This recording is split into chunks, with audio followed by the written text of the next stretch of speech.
Hello, everyone. Welcome to Chasing a Murder. Today we are on part 105 of Life Beyond the Grave, attached to the Lori and Chad Daybell case, doomsday couple accused of taking at least 4 lives and possibly plotting to take more. Before we get started, I would like to ask if you enjoy the work that I put out and the research that I do, you can subscribe.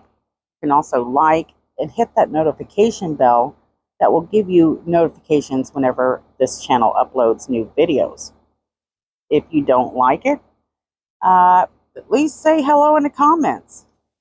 I don't want to force anyone to like something they don't. But if you do and you appreciate the hard work, please help support us. So we're in the 2019 timeline. It took us forever to get here, but we are here finally. And the deeper we get into 2019, the deeper the crazy ideas, the crazy teachings, and the shocking acts began to increase.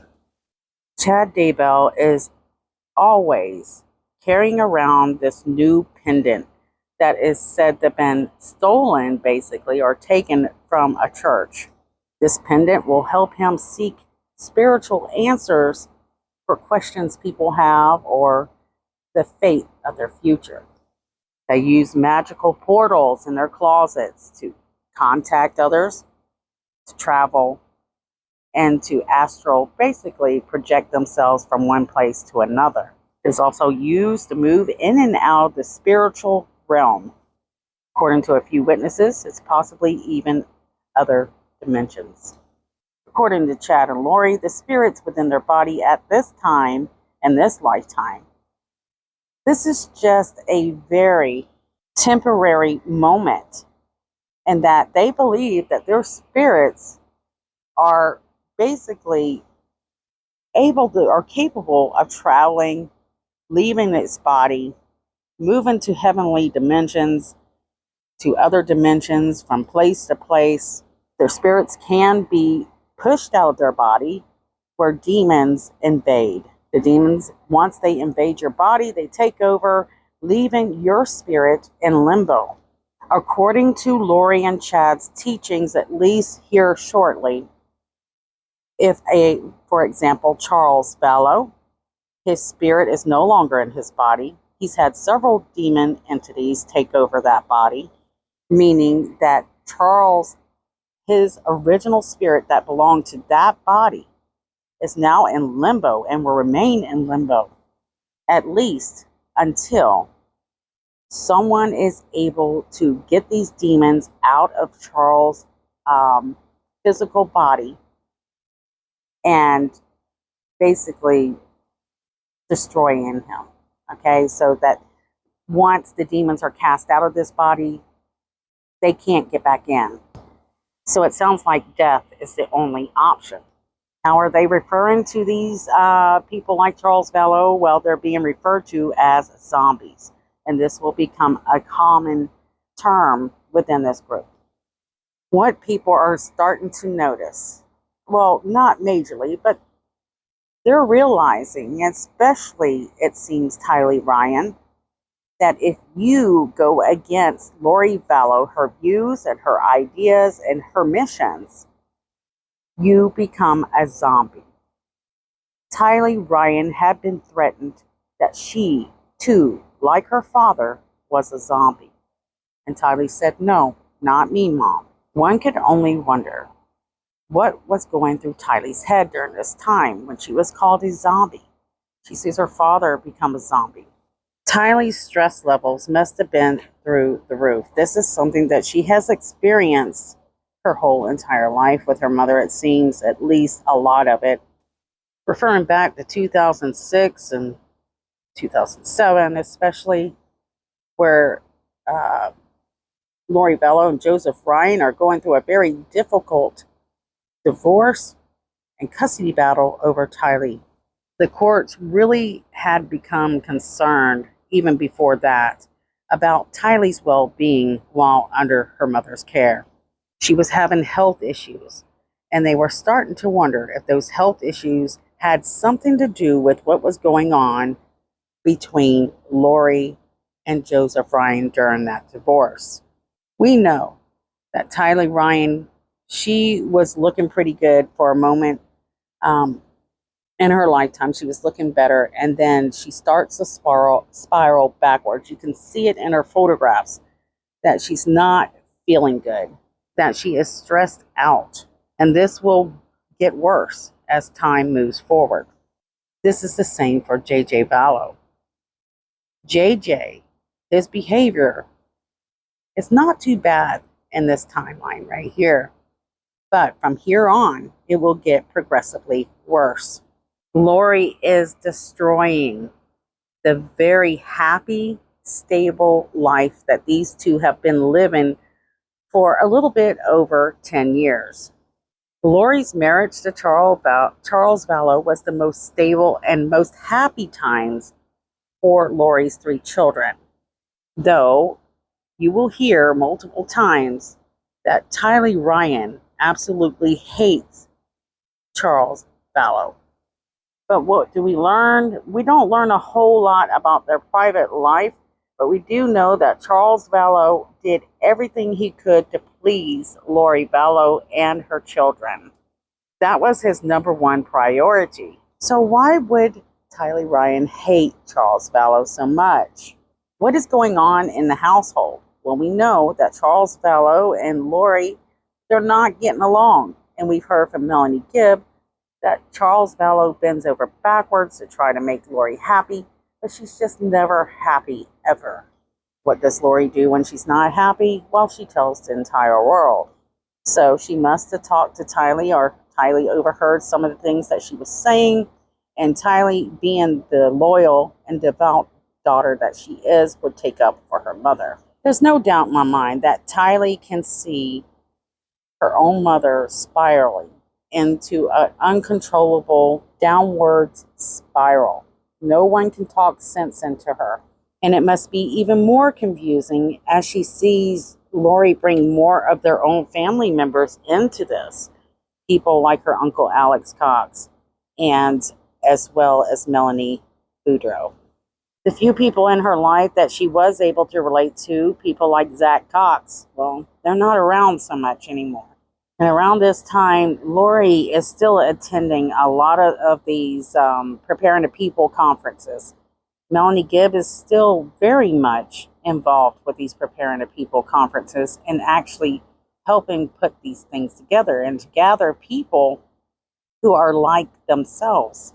We would hear how Lori Vallow is mentioned as the gatherer, but the truth of the matter is, Melenie Gibb was the one doing a lot of the gathering. A lot of these people in groups like this, including people like Julie Rowe, Petra Sosa, Thor, and many more, are talking about building cities of light. Now, Mormons believe, that they should be prepared for unforeseen things and the possibility that God would one day return.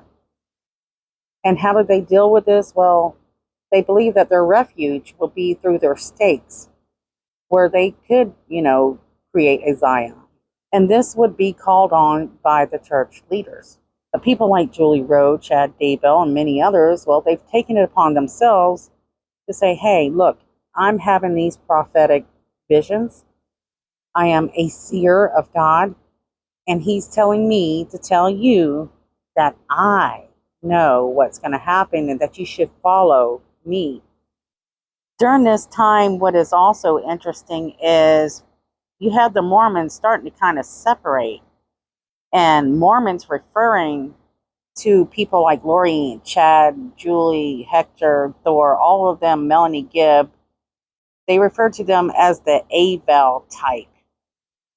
The type of cities that Daybell talks about that are going to happen soon in the future, many Mormons are like, these guys are out to lunch.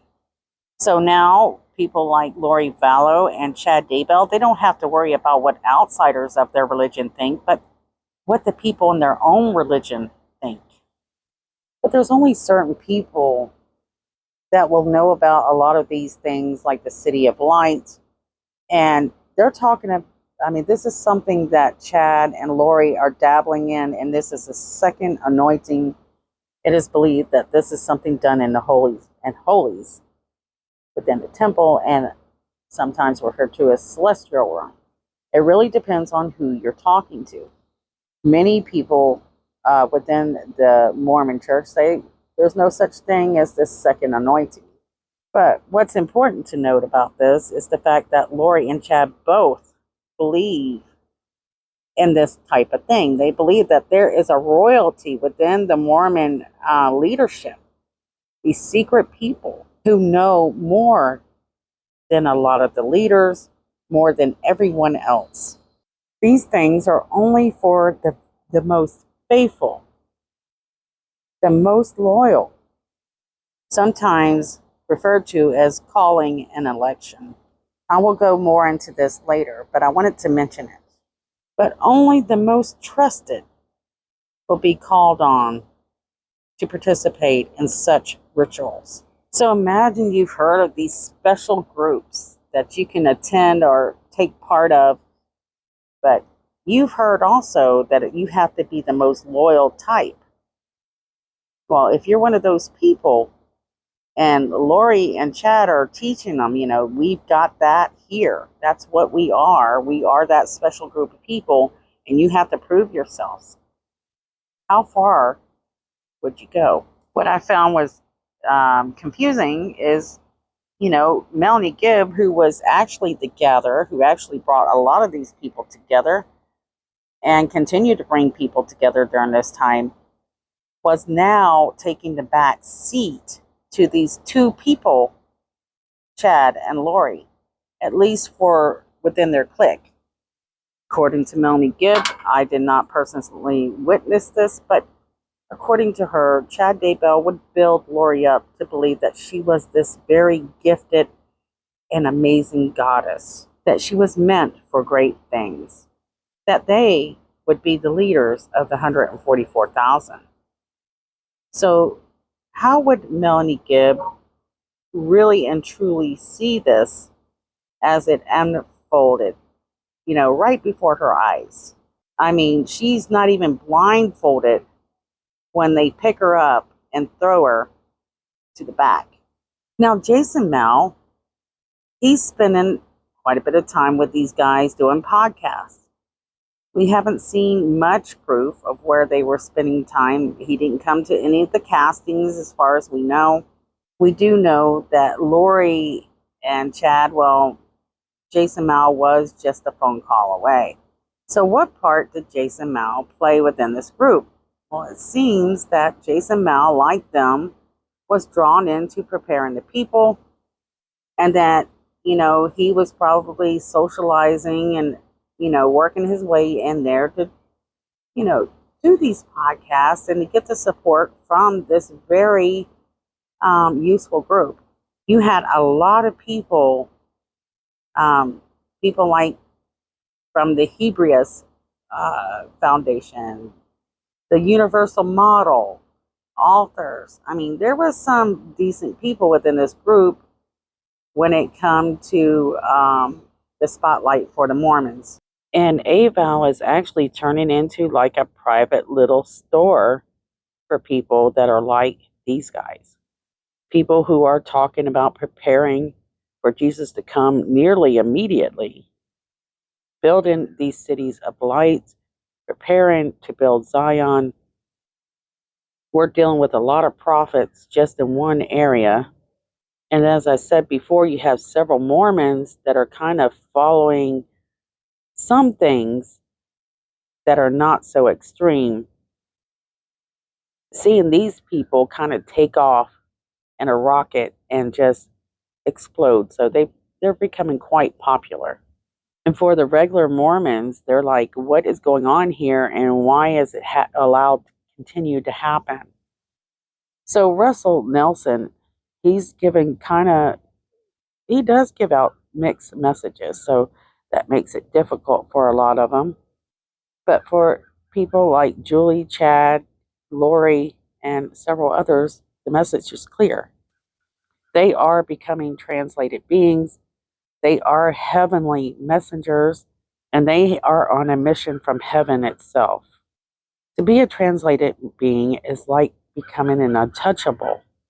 Things could happen. Yeah, you could be arrested, but that might be part of the plan. Yeah, you could feel pain, though you're not supposed to, but it might be part of a plan. You don't need to eat. Good Lord, you just don't, you have a lot of human needs lacking. You are a higher being on a calling for a greater good.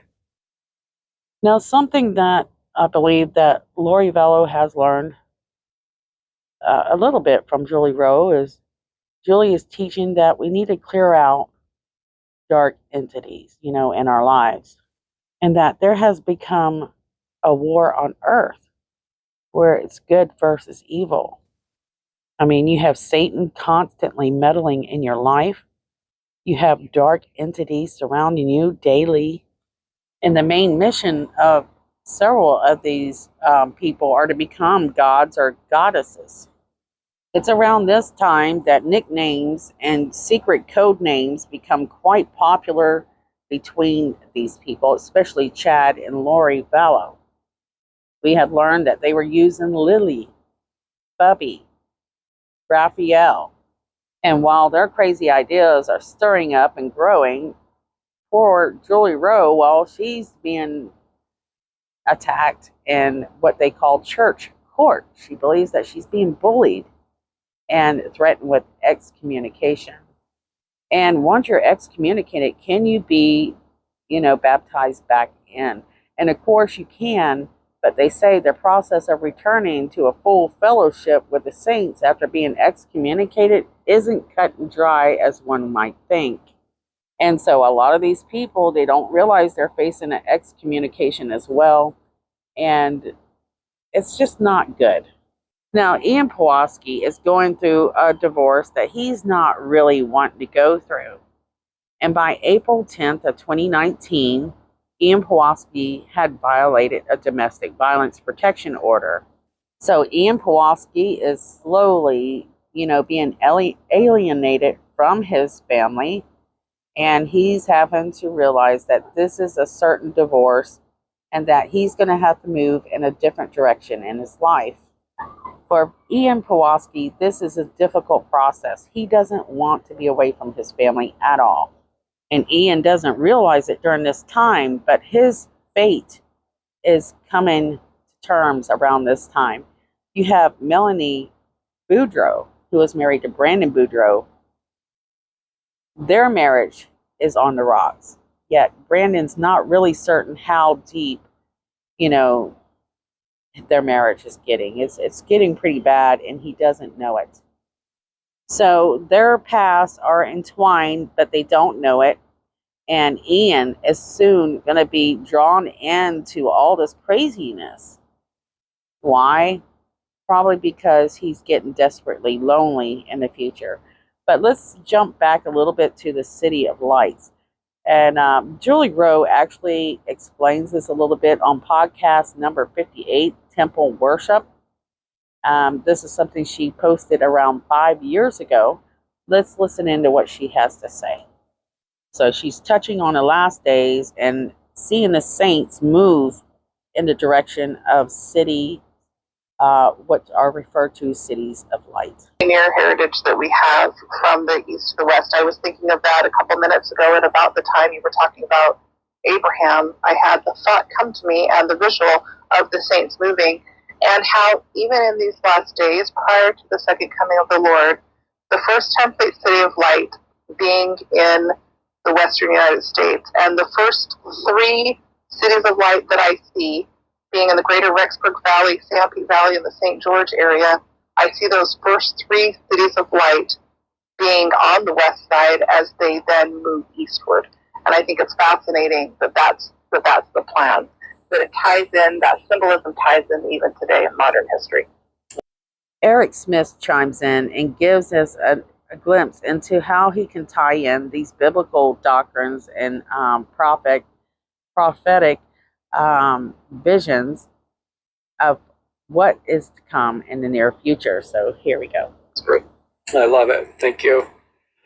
We have a daily reminder of this east to west progression as the sun in the solar system rises in the east and progresses to the west, reminding us daily of the second coming of Jesus Christ, who will come in the east.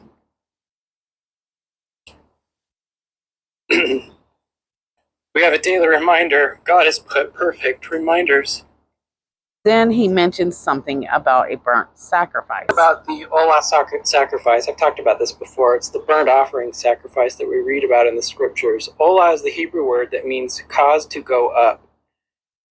It's the sacrifice where you burn your offering and it ascends in smoke to God. It's symbolic of sending gifts to God.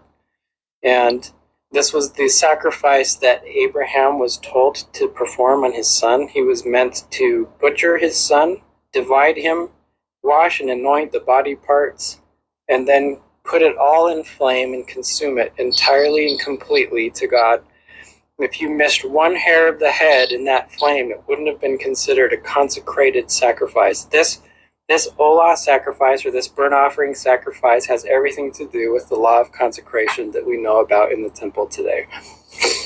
It's important that that you understand that this sacrifice is complete. It has to be complete and nothing missing, or it's not a consecrated sacrifice.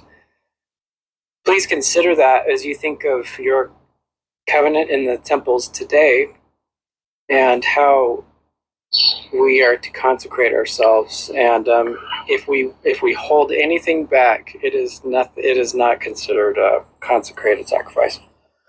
Now, Eric Smith goes into bigger detail on this sacrifice, but we're not going to cover all that. But this is something I wanted to slip in here for what we're going to see in the future for Tylee Ryan.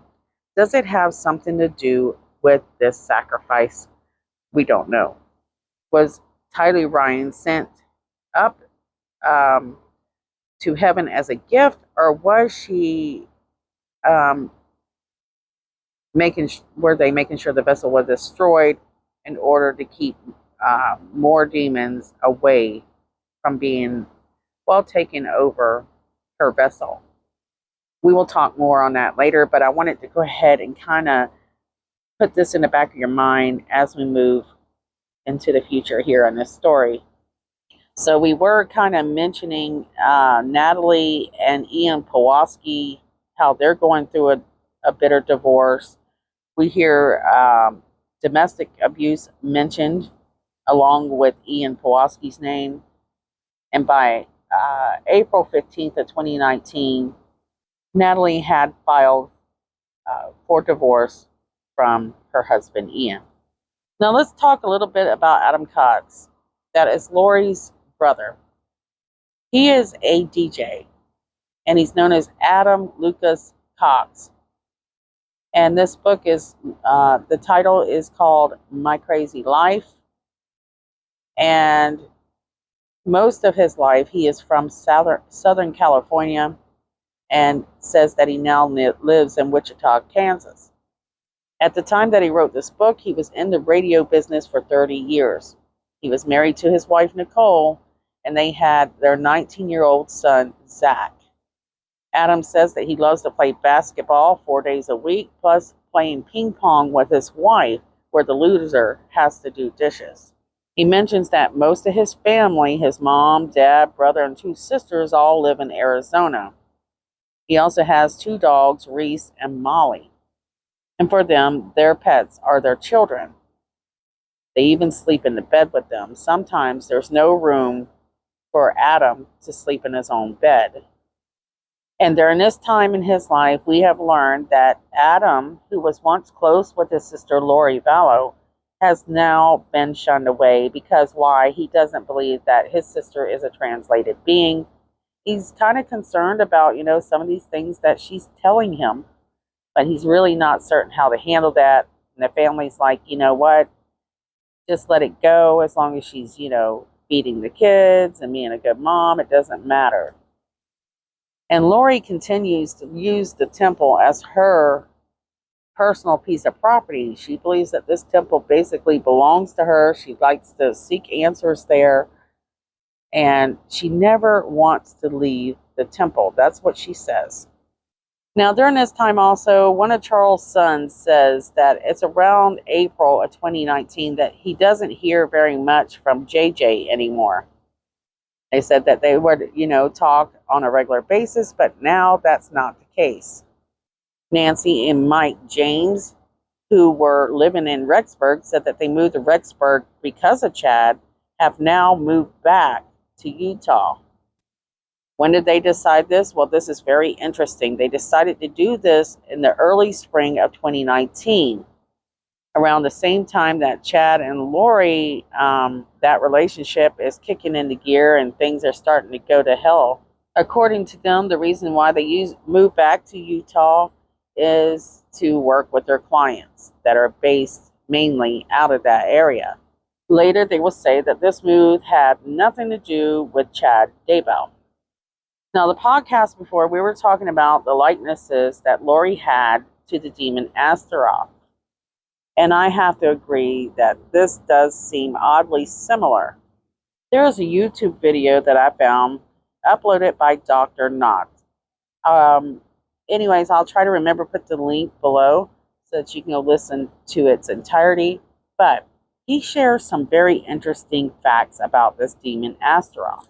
I wanted to play a little bit of his explanation of this demon for you, because while we hear Melanie Gibb mention that some of her ideas, or Lori's ideas, are coming from Chad Daybell, well, we got to remember that Chad Daybell, he's interested in looking up demons. We know this. We also know that he's been referred to as Satan. But who is Astaroth? What part does she play? How is she connected to Satan? And these kinds of things. According to Dr. Knott, Astaroth is actually the partner to Baal, who is Satan. One of the chief entities or deities that's worshipped around the world, has been worshipped around the world since prior to the flood. And the Bible tells us in Genesis chapter 1, verse 16, that God created a greater light to rule by day, which would be Satan, and a lesser light to rule by night, which would be Ashtaroth. So we find that Ashtaroth, her name means a star, or literally the star. So she's of the Caninus Majorum, or the dog star, is her symbol. Many people will say, no, it's the moon, but no, we're going to get into that. The moon is simply reflective of her in her manifestation and administration in the individual priest or priestess. So in the Hebrew, her name is actually spelled Ashtaroth, and Astaroth in the English. It simply means star, or the star.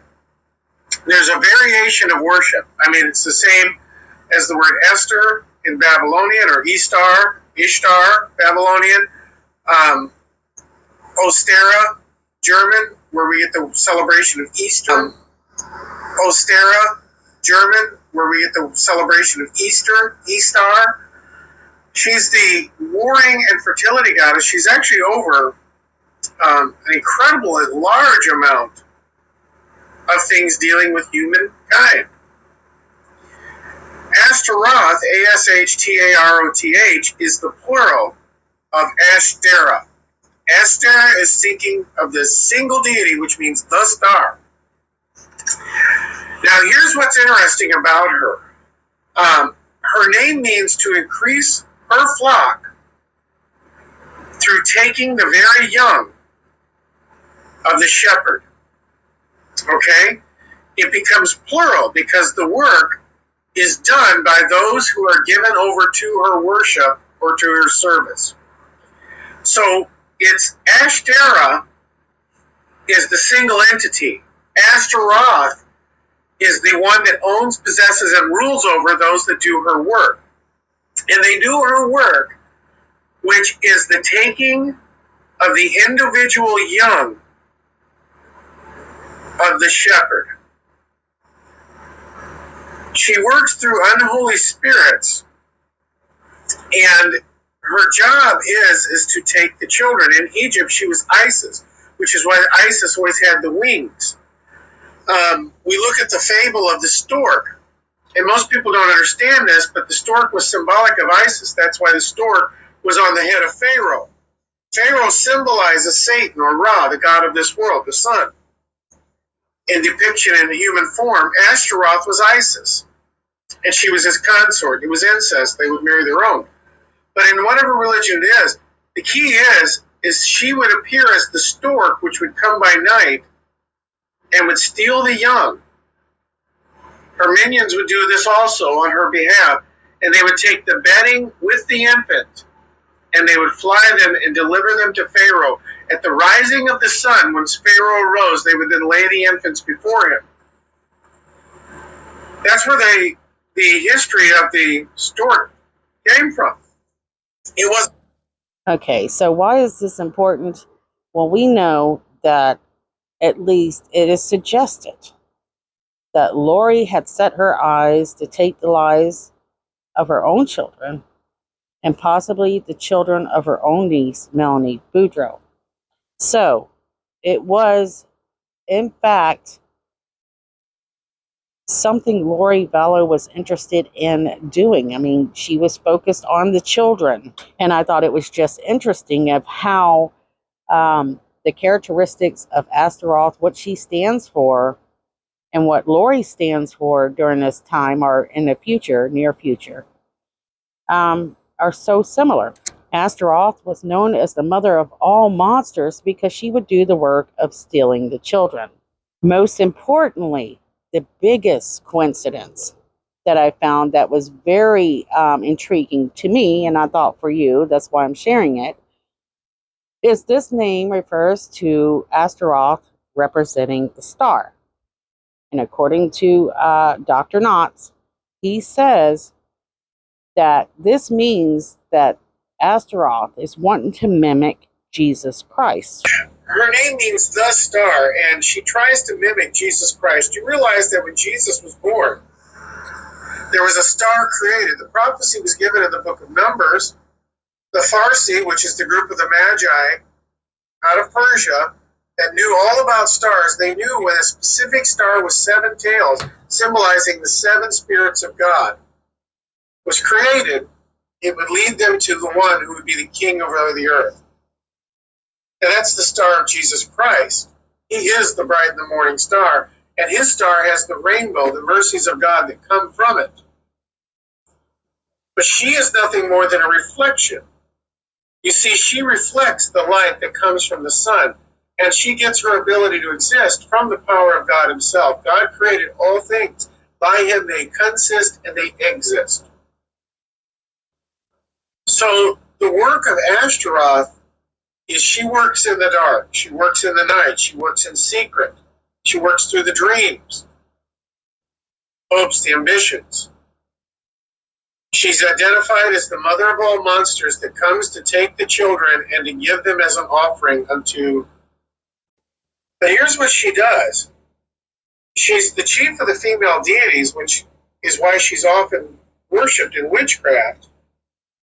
And when she gives her favor down, it's called the moon coming down. She'll inhabit her priests and priestess through the power of the moon. Why? Because they become like the moon and reflect the glory of the sun. You realize the moon has no light of itself. It simply reflects that which is given to it by the sun. Ashtaroth, as a female deity, is incapable of life. She's a goddess of death. So she's barren. And for this reason, she takes the life and takes the children. As Jesus Christ is the creator, the giver of all life, she's his nemesis. And as she seeks to steal the children away that he creates in his image for his own glory, and she seeks to turn them against him. She gives them as an offering unto Ra, the sun god, who then uses his power as the false light to blind their minds. so that they will not receive the gospel of the truth. Is the veil of darkness, is the veil given by Ashtaroth. The veil was the wedding garment, and she's the betrothed of Satan. She's just under him. She places that veil over the minds of men and women. If you look through his story, they built temples to her. Her temples are always underground. They always have a labyrinth. In that labyrinth, over the front entryway will be the head of a bull, symbolizing Satan, who's her consort, or the god that's over her. Inside will be prostitutes and beasts, male, female prostitutes of all ages, and beasts of every time. She's worshipped through sexual sin, according to Dr. Knott. So there is so much likeness to this entity that I felt I needed to share this with you guys. And so make sure that you share in the comments below what you think about what we're sharing today on this upload. If Chad is a representation of Satan, what you've heard them mention this means that this group of people were feeling that a lot of this stuff was not of good. So it wasn't of light, it was of dark. So who is Satan? I want to kind of introduce some of his identities that he's been known throughout human history, at least a brief overview of it. And we're going to start with Dr. Knott here. Gave birth to those first group that gave themselves over to Typhus, Osiris, and Isis. Typhus is the name for Beelzebub. Beelzebub, literally in the Hebrew, means the Lord of Typhus. And that's the god that they made a pact with at the Tower of Babel, which is Lucifer. Baal is Lucifer. He's different in manifestation with Satan. He's the unholy spirit that fills all mankind. With Baal, Astaroth, and Satan, you have the unholy trinity. So what happens? They gave themselves over. These Phoenicians were the first ship-faring group, and they came out of them families that gave themselves over at the Tower of Babel. So her building is always hidden. Why? Because it's in the heart of men that is deceitful. It says the high places that were before Jerusalem, which were on the right hand of the Mount of Corruption, which Solomon the king of Israel had builded for Ashtaroth, the abomination of the Zidonians, and for Shemash, the abomination of the Moabites, and Milcom, the abomination of the children of Ammon, did the king defile. So, Ashtaroth is used as the consort of Baal in the Canaanite religions. You say, well, I thought you said Satan. Well, guess what? Satan is the name Adversary. He is also another name for Lucifer that was cast down. When he's depicted in his dark form as the adversary, as the one who opposes all that is light and righteousness and is void of all light, because when he was cast down, he is void of all light. He's blacker than night. But as the false light, the false son, he's pictured as Baal or Baal, which simply means Lord. He mimics the Lord God. So Ashtaroth would be his number one. She's almost his equal, but she's just underneath him. And that is why she is over the armies and the other stars, the ranking cosmological authorities, rulers, and thrones. And her job is to steal the hearts and minds and souls of men and women and to take their children, to keep them so they don't come to salvation, and that makes them damned. Interesting. So whether you're religious or not religious, this is some very interesting information that seems to match up along the lines of these teachings and what these guys are doing, and mostly what they're representing, and that's hard to determine. So make sure that you head over to Dr. Knott, his YouTube channel, and check out the entirety of this video. So I'm going to close this down here. This is a long one. I figured that Kresha and that family would be interested in kind of hearing some of this. Maybe that might be interesting to them. I don't know, but here it is. And we'll move forward in this timeline, the next upload. Thank you guys so much for your support. And I love you guys, and I'll see you guys soon.